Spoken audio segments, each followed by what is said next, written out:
sea like scattered diamonds as Captain Ibrahim sat on the deck of his ship with Kerem, Bilal, Ozge, and Faiza.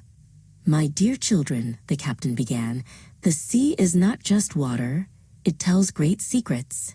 Today, I will tell you about a light that never went out, even in the darkest night, inside the belly of a giant whale, the story of Prophet Yunus." Bilal leaned in, his eyes wide with curiosity. Prophet Yunus was heavy-hearted because his people would not listen to his message, so he boarded a ship to sail away, Ibrahim continued. But far out at sea, massive waves began to toss the vessel. Kerem and Ozge listened in silence, almost feeling the ship tilt. Thunder roared and lightning cracked, and the ship became so heavy that the sailors knew someone had to leave the ship to save the rest. "What happened next, Captain?" Faiza asked, her voice a whisper. Ibrahim spread his arms wide to mimic the crashing storm. They drew lots to decide who would leave, and Yunus's name appeared 3 times. He realized this was a trial from Allah, so he bravely stepped into the cold, churning waters. Faiza held her breath, captivated by the drama of the captain's words. The moment Yunus fell into the sea, a giant whale approached him by Allah's command, the captain said. Levant, a sailor on that ship, gripped the wooden railing in fear, watching his friend disappear into the foam. But this whale wasn't there to hurt him. It was sent as a protector. It swallowed Yunus whole, keeping him safe from the crashing waves. Inside the whale's belly, it was pitch black. Yunus was all alone in the freezing depths of the ocean, Ibrahim explained. Outside, the storm continued to rage, but inside that giant creature, Yunus was shielded.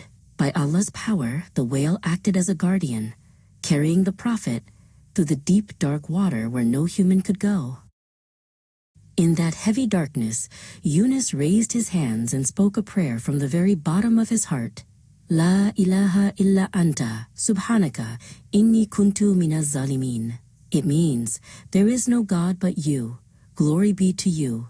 Truly, I have been among the wrongdoers. This prayer became a shimmering light that filled the dark space with hope.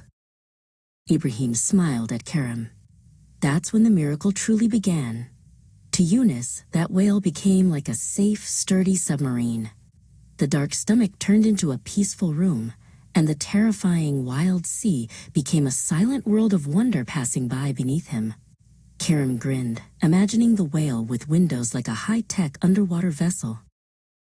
Ozge and Bilal looked out at the sea, which was now calm and flat like a mirror. Here is the lesson, children, Ibrahim said. This world we live in is actually a vast sea, and we are all travelers sailing across it. Sometimes the water is calm, and sometimes it is rough, but we must keep sailing. Ozge gazed at the horizon, thinking about the vastness of the world. But what about the whale, Captain? Faiza asked. Ibrahim placed his hand over his heart. The whale represents our nafs, our own mistakes and selfish desires that try to swallow our peace. But if we turn to Allah and the Quran, our nafs won't be an enemy that sinks us.